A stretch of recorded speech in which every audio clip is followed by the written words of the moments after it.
Hey guys, this is Evan from Gokadu, and I thought I'd talk a little bit today about my experience studying in Japanese university and some of the life lessons I learned from that experience.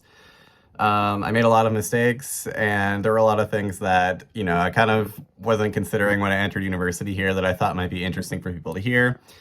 And yeah, I don't know. I just thought it'd be an interesting topic. I originally moved to Japan to study in a Japanese language school.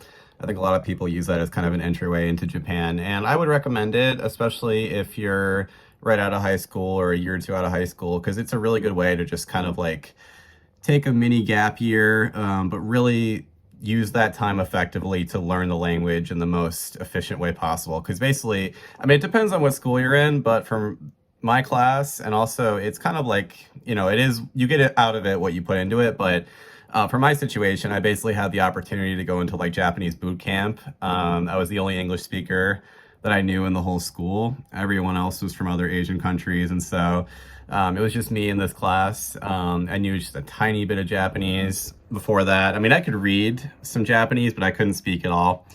And I really just got thrown into that environment by choosing to enter that school. And it was a really good opportunity for me to just like kind of be forced to learn, because it was really a situation where, everyone else was speaking their own languages a little bit. There was Chinese, there was Korean, there was Vietnamese going around. But if I didn't learn Japanese, like I really couldn't communicate with people. It wasn't an environment where I could cheat and get away with like pretending to study every day. So that was great. And that was right in the heart of Osaka. So it was right next to Dotonbori. So it was interesting. Like, for people who don't know, the Osaka dialect in Japanese is kind of like the Texas accent of Japan. So it'd be like in class studying traditional Japanese, whatever, like standard Japanese that people use in Tokyo and other parts of Japan. And then I'd go outside and there'd be like someone was screaming from the streets, whatever, like "Nande yanen," though, which is, I don't know, it's really difficult to translate, but that's like the equivalent of like going out of your English class and hearing somebody moseying out of the saloon and howdy partner, whatever, bless their heart, so that was cool being in that environment. But basically at that language school, everybody was trying to enter university in Japan or enter university in China or the original country, and so they were trying to get a Japanese qualification, the JLPT, either JLPT, which is a Japanese language proficiency test, or the Nihon Yugaku Shiken, which is basically a test that allows you to test into university as an international student, as a non-Japanese person, and it tests your Japanese in a little bit more of a practical way, I would say.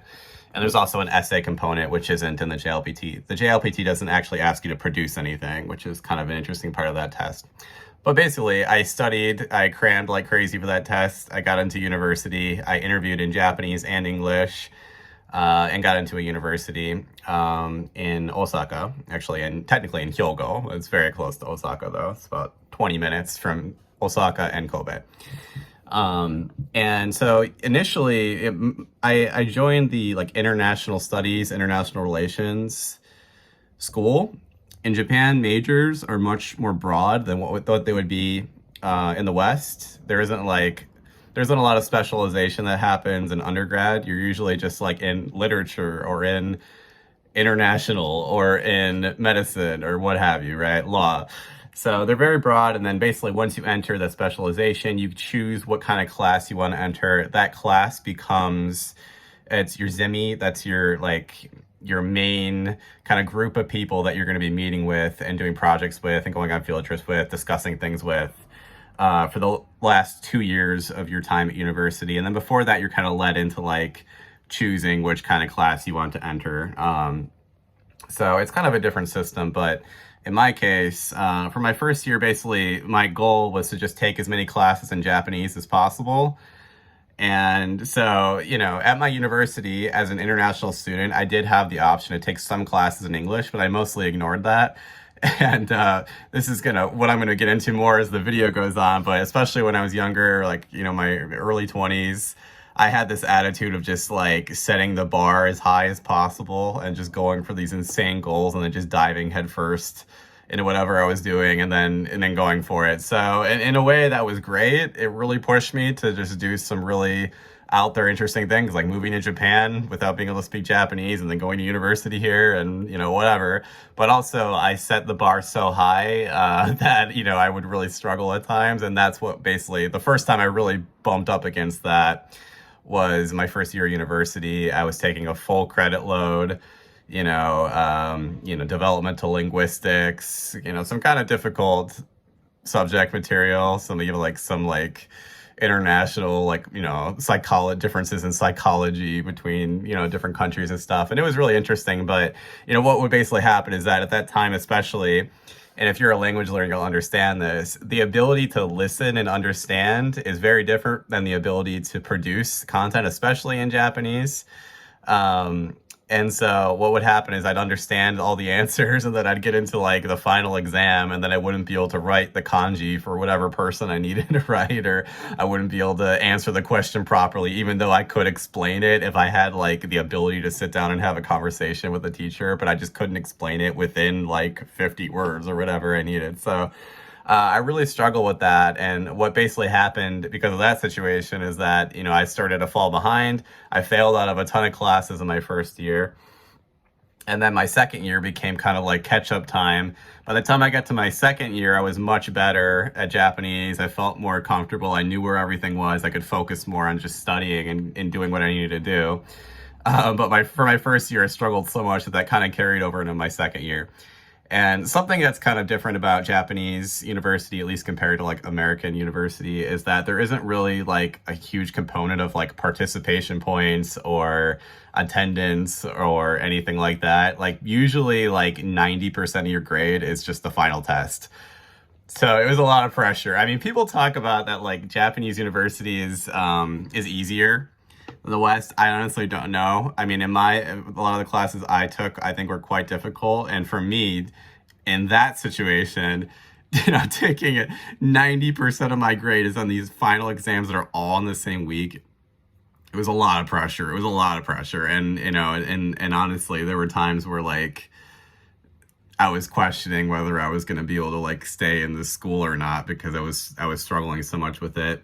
And so, the question became okay, should I take more of my classes in English then? Because some of those are optional. They're also taught in English usually for the Japanese students who want to take classes in other languages. And eventually I did a little bit more of that, but I really wanted to keep it at 90% Japanese, because that was the reason why I was here. Really, it was not just to be in Japan, to live in Japan, but was to immerse myself in that, to get as good as I can, as humanly possible in Japanese. You can see that I'm losing my English ability now, but really to just have that experience along with other Japanese students. And the thing I learned as I went along too is that learning something in another language kind of colors the information, and the way you use the information changes depending on the region and the language you learned and are using that information in. So even if I learned the same material in English, it would be taught in a different way in Japanese. I would use it in a different way in Japanese. And that kind of became apparent to me as time went on. But at the same time, something I learned from that experience, and something that I would kind of learn moving forward, is that, or maybe it's a slight regret that I have, is that I probably could have found a little bit more of a balance. I didn't need to set such an insane goal to learn Japanese, move to Japan, enter university within, less than 2 years, and then take all my classes in Japanese. And if I can't pass, then that's it. If I could go back to, be 21 or whatever, entering, I'd probably tell myself okay, do half of it in Japanese from the start. If you can do that, move up to 60%.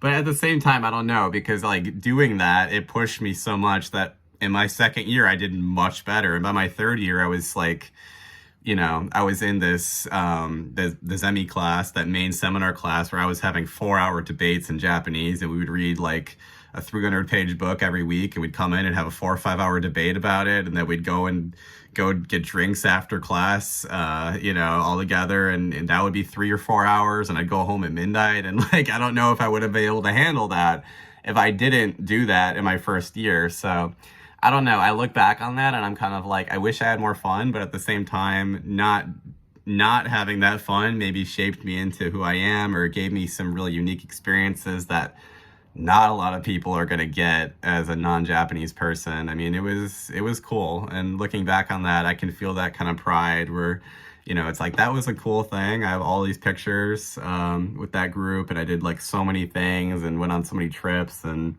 it really, and I wrote a 60-page thesis in Japanese, and I can say that now, and I don't think I would have been able to say that if I had just had fun more from the beginning. So I don't know. I guess, the lesson from that experience for me is that have a little bit more balance. Like it's great to set really high goals, but I probably could have toned it down just a tiny bit.